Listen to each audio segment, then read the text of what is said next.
ان القلوب بین اصبعین کقلب رجل واحد یصرفها حیثما یشاء. بندوں کے دل رب العالمین کی انگلیوں کے بیچ ایک انسان کے دل کی طرح ہوتے ہیں. اللہ رب العالمین اپنی مرضی کے مطابق، اپنی مشیت کے مطابق جیسے چاہتا ہوا الٹتا اور پھیرتا رہتا ہے.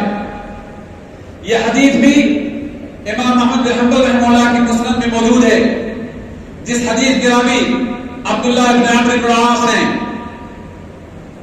اسی معنی کی اور بھی احادیث اللہ کے رسول صلی اللہ علیہ وسلم سے مروی ہیں، جن احادیث سے پتہ چلتا ہے کہ انسان کا دل ایک جگہ پر ہمیشہ باقی اور سالم نہیں رہتا، بلکہ اس کے اندر تقلب کی کیفیت پیدا ہوتی ہے.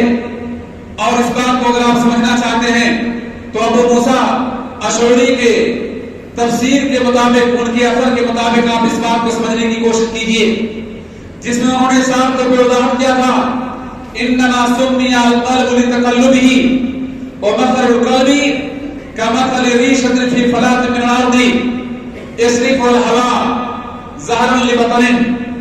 یہ اثر کتاب الزہد ابن مبارک میں آپ دیکھ سکتے ہیں، یہاں موجود ہے، جس اثر کا معنی یہ ہوا کہ دل الٹنے پلٹنے کی بنیاد پر اسے کہا گیا ہے.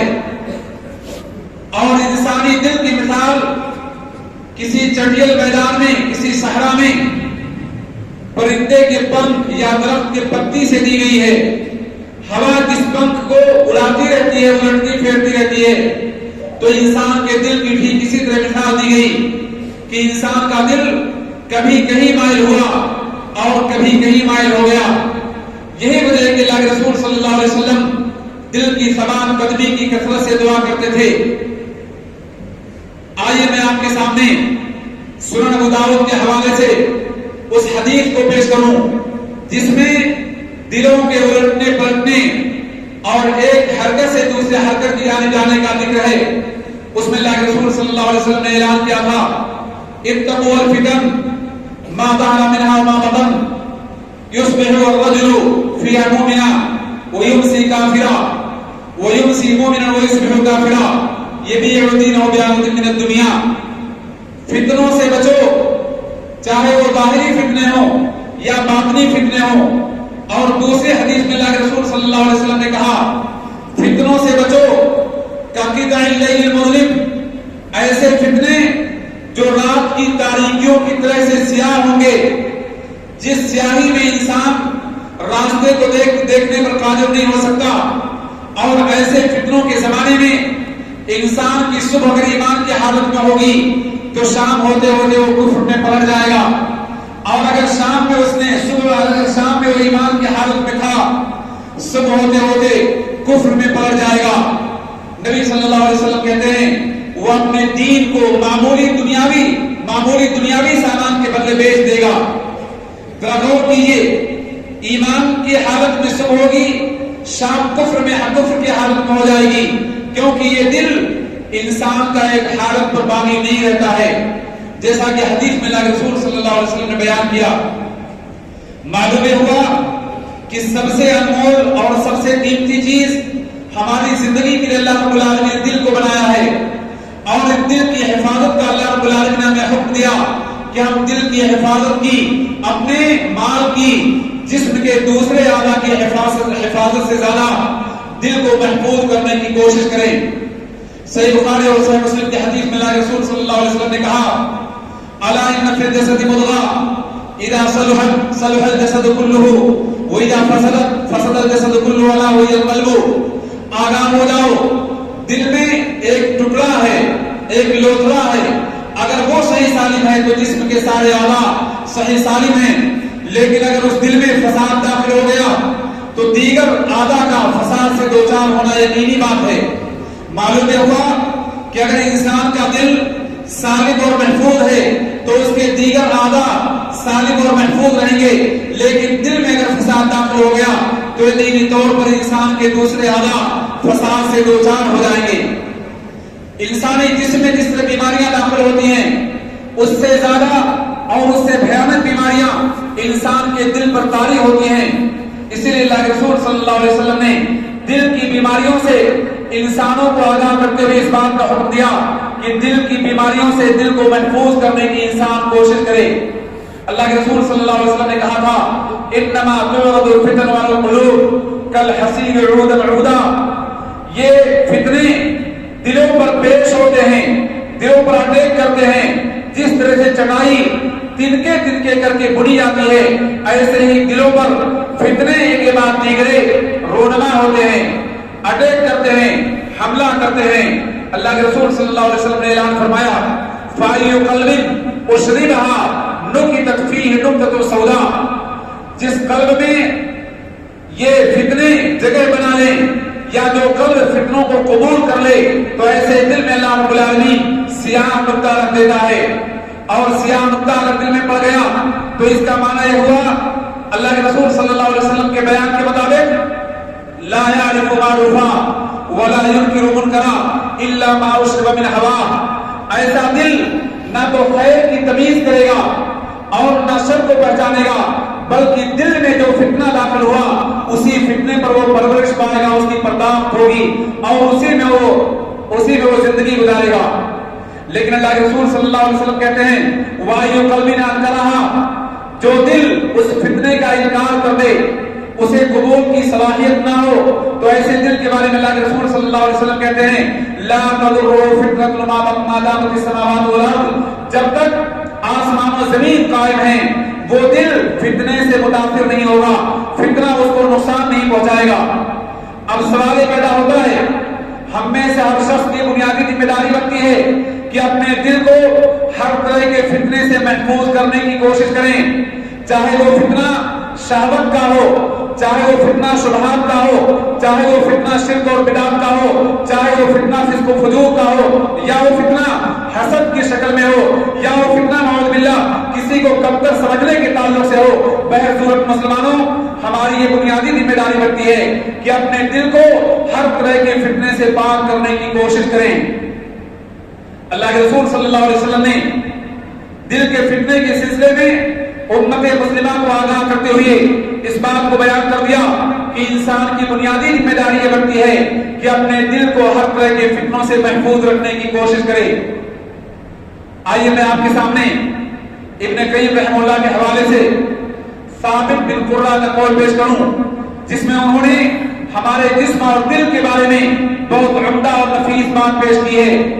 وہ بیان کرتے ہیں انما راحت الجسد فی قلت الکلام فی قلت الطعام وراحت الروح فی قلت الاذان وراحت اللسان فی قلت الکلام وانما الذنوب للقلب بمنزلۃ السموم. یاد رکھو, انسانی جسم کی سلامتی کم کھانے میں ہے, انسانی روح کی سلامتی گناہ کو کم کرنے میں ہے, اور زبان کی سلامتی گفتگو کم کرنے میں ہے. لیکن گناہوں کا جو معاملہ ہے دل کے لیے زہر جیسا ہے, یعنی انسانی زندگی میں گناہ دل کے لیے زہر کی حیثیت رکھتے ہیں. اگر دل میں گناہ واقع ہوا تو گویا دل کو وہ گناہ کمزور کر دے گا, اور اگر اور زیادہ گناہ انسان کے دل میں جگہ پا جائے تو انسان کا دل مردہ ہو جائے گا. تو جب انسان کا دل مردہ ہو گیا تو معلوم یہ ہوا کہ دل میں گناہ سے بچنے کی جو قوت تھی, تاثیر تھی, وہ ناپید ہو گئی. اب ایسا دل ہر گناہ کی جانب مائل ہو جائے گا, اور جب گناہ کی جانب انسان کا دل مائل ہوا تو اس کا مطلب یہ ہوا دل میں خیر اور شر کی تمیز کا جو ملکہ اور صلاحیت اللہ نے رکھا تھا اس سے دل محروم ہو گیا, اور ایسا دل یقینی طور پر یا تو بیمار ہو گیا یا مردہ دل ہو جائے گا. اسی لیے اللہ رب العالمین نے اپنی کتاب میں دلوں کی تقسیم کرتے ہوئے زندہ دل اور مردہ دل اور بیمار دل تین طرح کے دلوں کا ذکر کیا ہے. آپ اس بات کو جانتے ہیں, اللہ رب العالمین نے صاف طور پہ بیان کر دیا یوم لا ينفع مال ولا بنون الا من اتى الله بقلب سلیم. یہ آیت کریمہ سورہ حج کی 88 اور 89 نمبر پر ہیں. ان دونوں آیات کا مطلب ہوا جس دن انسان کے اس کا مال, اس کی اولاد کچھ کام نہیں آئیں گے.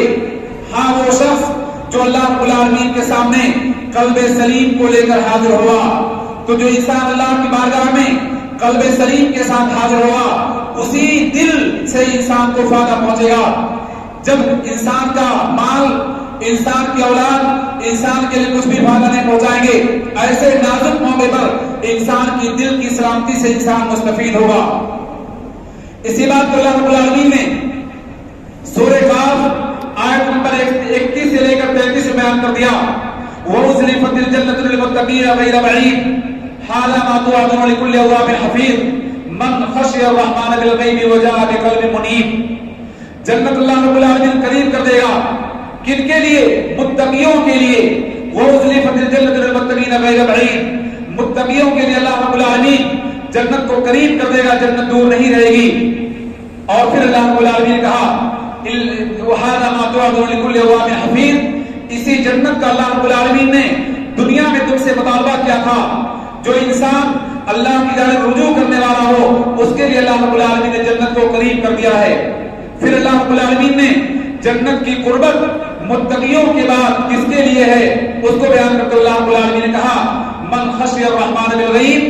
جو اللہ رب العالمین سے غائبانہ طور پر ڈرتا رہا وجاء بقلب منیب, اور اللہ رب العالمین کی بارگاہ میں اللہ کے سامنے قلب منیب لے کر حاضر ہوا.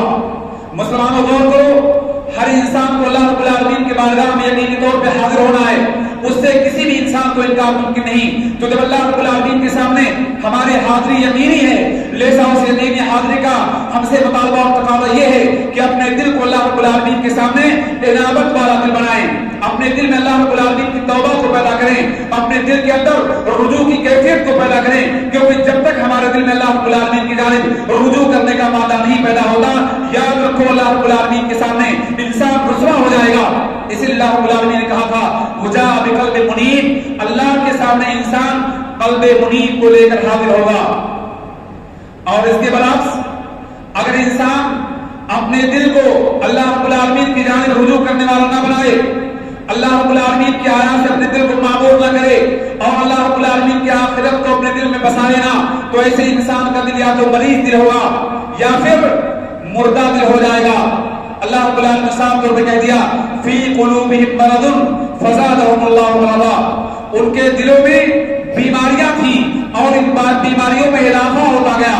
معلوم یہ ہوا انسان کے دل میں بیماری داخل ہوئی, اس کا علاج کرنے پر انسان قادر نہ ہوا, یہ بیماریاں مستحکم ہوتی گئی اور ان کا اضافہ انسان کے دل کو کمزور کر دینے والا, توڑ دینے والا بنا. اس لیے اللہ رب العالمین نے صاف طور پہ کہہ دیا لِيَجْعَلَ مَا يُلْقِي الشَّيْطَانُ فِتْنَةً لِلَّذِينَ فِي قُلُوبِهِم مَرَضٌ وَالْقَاسِيَةِ قُلُوبُهُمْ وَإِنَّ الظَّالِمِينَ لَفِي شِقَاقٍ بَعِيدٍ. سورہ حج کی آیت کریمہ نمبر 53 ہے, جس میں اللہ رب العالمین نے صاف طور پہ کہہ دیا تاکہ اللہ رب العالمین دلوں میں جو باتیں ڈالتا ہے, کون سی باتیں دلوں میں ڈالی جاتی ہیں؟ خیر کی باتیں بھی دلوں میں آپ کے واقع ہوتی ہیں اور شر کی باتیں بھی دلوں میں واقع ہوتی ہیں. اب اچھا انسان بامراد اور کامیاب انسان وہ ہے جو خیر کی باتوں کو تو قبول کرے لیکن شر کی باتوں کو, مضر باتوں کو قبول کرنے سے انکار کر دے. تو اللہ رب العالمین نے کہا تاکہ اللہ رب العالمین انسان کے دلوں میں جو باتیں ڈالی جاتی ہیں ان کو کیا کرے؟ فتنہ بنا دے. کن کے دلوں میں بری باتیں فتنہ بن جائیں گی؟ جن کا دل اللہ رب العالمین کے ذکر سے, اللہ رب العالمین کی تلاوت سے, اللہ رب العالمین کی یاد سے غافل ہو. اسی لیے اللہ رب العالمین نے اپنا ذکر کرنے کا حکم دیا اور اپنے ذکر کرنے کو اللہ رب العالمین نے دلوں کے لیے اطمینان کا باعث قرار دیا. الا بذکر اللہ تطمئن القلوب, آگاہ ہو جاؤ اللہ رب العالمین کے ذکر ہی سے دلوں میں اطمینان پیدا ہوتا ہے, دلوں میں فرحت پائی جاتی ہے. لہذا میرے بھائیوں اللہ رب العالمین کا کثرت سے ذکر کرتے ہوئے اپنے دلوں کو اطمینان بخشنے کی کوشش کرو. تو اللہ رب العالمین نے اس آیت کریمہ میں جس کو میں آپ کے سامنے پیش کرتا تھا اس بات کا اعلان کیا تاکہ اللہ رب العالمین سخت دل انسان کو, جس کے دل میں سختی ہے, اور آپ جانتے ہیں کہ اللہ رب العالمین نے انسان کے دل میں سختی پیدا کرتا ہے کب؟ جب انسان کا دل اللہ رب العالمین سے غافل ہو جائے, جب انسان کا دل ان اسباب کو اختیار نہ کرے جو اسباب انسان کو اللہ رب العالمین سے قریب کر دینے کا سبب بنتے ہیں. تو ایسے انسان کا دل یقینی طور پر سخت دل ہو جاتا ہے, جسے قرآن کریم نے فَوَيْلٌ لِلْقَاسِيَةِ قُلُوبُهُمْ کہا ہے. بربادی ہو ایسے انسانوں کے لیے جن کے دلوں میں سختی ہے, جن کے دلوں میں قساوت ہے. اللہ رب العالمین نے تو مسلمانوں کے دلوں کے بارے میں اس بات کا اعلان کر دیا تھا کہ مسلمان نرم دل ہوتا ہے, مسلمان اپنے آپ کو اپنے بھائیوں سے قریب کرتا ہے اور بھائیوں کو اپنے قریب آنے کی دعوت پیش کرتا ہے، لیکن یہ قربت کی بات اسی وقت پائی جائے گی جب آپ کے دلوں میں نرمی پائی جائے، جب آپ کا دل قساوت سے محفوظ ہو۔ تو بہر اللہ رب العالمین نے یہاں پر مریض دل کو بیان کر دیا، اور ایسے ہی دلوں کے بارے میں اللہ رب العالمین اس بات کو بیان کر دیا تھا، لہم قلوب لا یفقہون بها ولہم اعین لا یبصرون بها ولہم آذان لا یسمعون بها اولئک کالانعام بل هم اضل اولئک هم الغافلون۔ اللہ رب العالمین نے انسان کو تو دلوں سے نوازا تھا، لیکن دلوں سے سمجھنے کی کوشش انسان نے نہ کی۔ انسان کو اللہ نے آنکھیں دیا تھا، لیکن آنکھوں سے استفادہ انسان نہ کر سکا۔ اللہ نے انسان کو کان دیا تھا، لیکن کان سے سننے کی انسان نے کوشش نہ کی۔ ذرا غور کیجئے، انسان کی تین عظیم نعمتوں کو اللہ رب العالمین نے ساتھ کریم میں بیان کر دیا۔ پہلی نعمت دل کی نعمت ہے، اور یہ دل کی نعمت ہمیں اللہ رب العالمین اس لیے دیا تاکہ ہم دل سے صحیح باتوں کو سمجھیں، تاکہ ہم دل سے صحیح باتوں کو غور سے قبول کرنے کے لیے اپنے آپ کو آمادہ کر لیں۔ اور آنکھ اللہ نے اس لیے دیا تاکہ اللہ رب العالمین کی نشانیاں، اس کی آیات کو دیکھ کر اسے عبرت لیں۔ آنکھ اس لیے نہیں دی ہے کہ ہم لوگ بے حیائی کی باتوں کو دیکھیں، حرام چیزوں کو دیکھیں، ان چیزوں کی جانب نگاہ کو جمانے کی کوشش کریں جہاں اللہ رب العالمین نگاہ کے جمانے کو حرام قرار دیا، بلکہ اللہ رب العالمین تو ہمیشہ مسلمانوں سے اس بات کا مطالبہ کیا، اے مسلمانوں، عبرت کے آنسو عبرت لو اور ہوش کے ناخن لو، اللہ رب العالمین کا آیات میں غور کرو، اور کام کے بارے میں اللہ نے کہا صحیح باتوں کو سننے کی کوشش کرو۔ ذرا غور کیجیے، اللہ رب العالمین کیا کہا؟ لوگوں کی نگاہیں اندھی نہیں ہیں، فَإِنَّهَا لَا تَعْمَى الْأَبْصَارُ وَلَكِنْ تَعْمَى الْقُلُوبُ الَّتِي فِي الصُّدُورِ، اندھے ان کے دل ہیں جو سینوں میں اللہ نے رکھا ہے۔ ذرا غور کیجیے، معلوم یہ ہوا کہ انسان کا دل اندھا ہو جاتا ہے، اور دل کے اندھاپن کے سلسلے میں اللہ کے رسول صلی اللہ علیہ وسلم کی اگر آپ حدیث سماعت کریں تو اس میں اللہ کے رسول صلی اللہ علیہ وسلم نے دل کے اندھاپن کو بیان کرتے ہوئے اس بات کا اعلان کر دیا تھا کہ انسان کا دل اگر باطل کو قبول کرے، شہوت کو قبول کرے، فساد کو قبول کرے، تو اس دل کے بارے میں اللہ کے رسول صلی اللہ علیہ وسلم نے کہا تھا کالکوز مجفیہ، انسان کا دل ایسے برتن کے مانند ہو جاتا ہے جس برتن کو آپ اولا کر دو، الٹا رکھ دو۔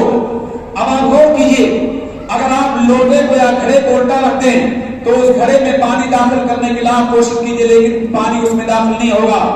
ایسے ہی انسان کا دل اگر غفلت کا شکار ہو جائے، اگر انسان کے دل میں اللہ کا خوف نہ ہو، اگر انسان کے دل میں برائیاں جگہ بنا لیں تو انسان کا دل گویا اولا ہو گیا، الٹا ہو گیا، جس میں خیر داخل نہیں ہوگا، اچھائیاں جس میں نہیں پڑ پائے گی۔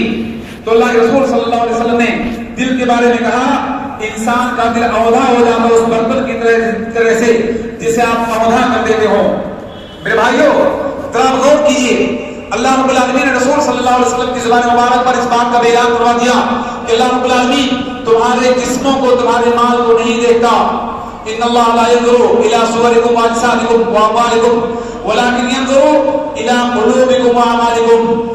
اللہ رب العالمین تمہاری شکل و صورت، تمہاری جائیداد اور مال کو نہیں دیکھتا، ہاں اللہ رب العالمین تمہارے دل کو اور تمہارے اعمال کو دیکھتا ہے۔ ذرا غور کیجیے، اللہ رب العالمین مسلمانوں کے اعمال اور مسلمانوں کے دل کو دیکھتا ہے، لہذا مسلمانوں ہمیں اپنے دل کی اصلاح کی اور اپنے عمل کی اصلاح کی فکر اور کوشش کرنی ہوگی۔ اپنے مال کی حفاظت سے زیادہ اپنے دل کی حفاظت ہمیں کرنی ہوگی، اور اگر ہم نے دل کی حفاظت کرنے کی کوشش نہ کی تو یاد رکھو دل اگر فاسد ہوا تو ہمارے جسم کے سارے اعضاء فاسد ہو جائیں گے۔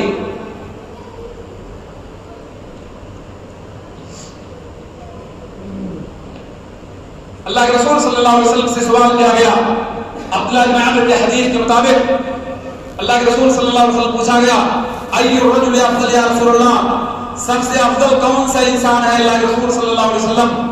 تو آپ نے جواب دیا کل مخموم القلب و صدوق اللسان، سب سے بہترین انسان تو وہ ہے جس کا دل مخموم کی صفت سے مالا مال ہو، جس کی زبان میں صداقت ہو۔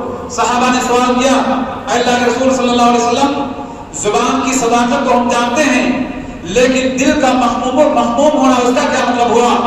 تو اللہ کے رسول صلی اللہ علیہ وسلم نے بیان کیا هو القلب التقی النقی، الذی لیس فیہ حسد ولا غل، ایسا دل جو صاف ستھرا ہو، جس میں اللہ کا تقوی ہو، ایسا دل جس میں حسد اور کینہ نہ ہو۔ مسلمانوں، ہمارے اور آپ کے غور کرنے کا مقام تو یہ ہے کہ رب العالمین اور اس کے رسول صلی اللہ علیہ وسلم جا بجا اس بات کا اعلان کر دیں کہ مسلمانوں کے دل میں طہارت ہونی چاہیے، مسلمانوں کے دل میں صفائی ہونی چاہیے، مسلمانوں کے دل میں کسی کے تئیں کوئی کینہ اور حسد نہ ہو، مسلمان کے تئیں کسی مسلمان کے دل میں کوئی بغض نہ ہو۔ لیکن اس کے باوجود آخر کیا ہماری کیا حاجت، کیا حالت ہماری ہے، کیا وجہ ہے کہ ہمارے دل کینے سے محفوظ نہیں ہے، ہمارے دل میں بغض و حسد کی آگ بھڑکتی رہتی ہے، اور ہم کسی مسلمان کے لیے اپنے آپ کو اتنا زیادہ مشتعل کر لیتے ہیں کہ ایسا لگتا ہے کہ ہمارا دل نعوذ باللہ قلب سلیم نہیں، قلب زندہ دل نہیں بلکہ مردہ دل بن جائے گا۔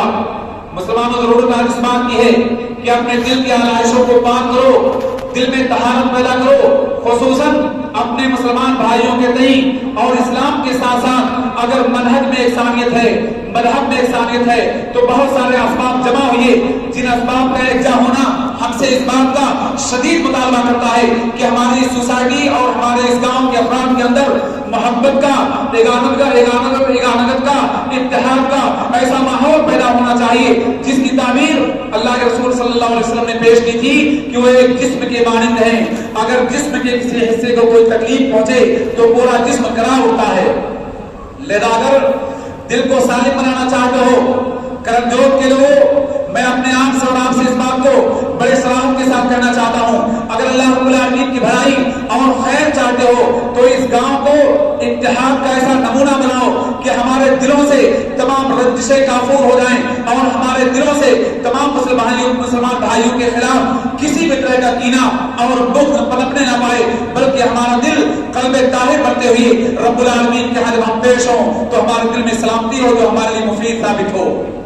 میں آپ سے بتانا چاہتا تھا کہ اللہ کے رسول صلی اللہ علیہ وسلم بہت سارے امور، بہت سارے اسباب کو آپ نے بیان کیا، جن اسباب کو اختیار کرنے سے ہمارے دل میں سلامتی پیدا ہوگی۔ ان اسباب کو میں اختصار کے ساتھ آپ کے سامنے پیش کرنا چاہتا ہوں۔ پہلی بات تو یہ ہے کہ اگر آپ دل کی سلامتی چاہتے ہو تو اللہ رب العالمین کو ہمیشہ کثرت سے یاد رکھنے کی کوشش کرو، اور اللہ کو یاد کرنے کا مطلب یہ ہوا اللہ کا خوف، اس کی خشیت، اس کی قوت، اس کی سزا، اس کی عقاب، اس کی گرفت۔ ذرا غور کرو، اسی قبیل کو اللہ رب العالمین بیان کرتے ہوئے انسانوں کو حکم دیا قل سیروا فی الارض فانظروا کیف کان عاقبۃ المکذبین۔ اے نبی، جو لوگ سرکشی پر آمادہ ہیں ان سے کہو زمین میں گردش کر کے دیکھیں، زمین میں سیر و تفریح کرنے کے بعد دیکھیں ان لوگوں کا انجام کیا ہوا جنہوں نے اللہ رب العالمین کی آیات کی تکذیب کرنے کی کوشش کی۔ اللہ رب العالمین نے انہی کے بارے میں صاف طور پہ بیان کر دیا تھا فَتِلْكَ مَسَاكِنُهُمْ لَمْ تُسْكَنْ مِنْ بَعْدِهِمْ إِلَّا قَلِيلًا وَكُنَّا نَحْنُ الْوَارِثِينَ۔ یہ ان کے شاندار محل جو تعمیر شدہ تھے وہ آج قائم ہیں، لیکن ان میں رہنے والے مکین سارے کے سارے مٹ گئے۔ یاد کرو، جھٹلانے والوں کا انجام یہی ہوتا ہے۔ کہیں اللہ رب العالمین نے کہا کہ یہ ان کے مکان، ان کے محل جنہوں نے بڑی محنت سے تعمیر کیا تھا وہ تو آج بھی نشانی کے طور پہ موجود ہیں، لیکن ان محلوں میں جو کنویں اور چشمے انہوں نے تیار کر دیا تھا وہ معطل بیکار پڑے ہیں، وہ فریاد کرتے ہیں، وہ نوا کرتے ہیں، وہ ماتم کرتے ہیں، ان کی عظمت کو پیش کرتے لوگوں کے سامنے۔ مسلمانوں، غرور کس بات کا، گھمنڈ کس بات کا، کسی کو حقیر سمجھنے کی وجہ کیا ہے؟ معمولی سی بیماری اگر انسان کی زندگی میں داخل ہو گئی تو انسان اپنی تمام دولت کو، اپنی تمام قوت کو بھول جاتا ہے، فراموش کر بیٹھتا ہے، تمنا کرتا ہے کاش کہ میری دولت کا آدھا پورا حصہ لے لیا جاتا اور مجھے صحت اور عافیت دے دی جاتی۔ اس کے باوجود انسان تھوڑی طاقت ملنے کے بعد غرور کس بات پر کرتا ہے، گھمنڈ سے کس بات کا ہے؟ اللہ رب العالمین نے ایسے لوگوں کے بارے میں تو صاف طور پہ اعلان کر دیا تھا کہ میں ایسے لوگوں کو دنیا میں رسوا کر دوں گا۔ میں آپ سے عرض کرنا چاہتا ہوں میرے بھائیوں کہ اگر اپنے دل کی سلامتی چاہتے ہو تو ہمیں قرآن کی تلاوت کا شدت اہتمام کرنا ہوگا، کیونکہ قرآن کی آیات کی تلاوت اللہ رب العالمین سے انسان کو قریب کرتی ہے۔ قرآن کی آیات میں جو معانی بیان کیے گئے، جو مفہوم پیش کیا گیا، اللہ کے عذاب کا جو ذکر ہے، جہنم کا جو دل دہلانے والا بیان ہے، ان بیانوں کو سن کر کے انسان کے دل تھرا جاتے ہیں۔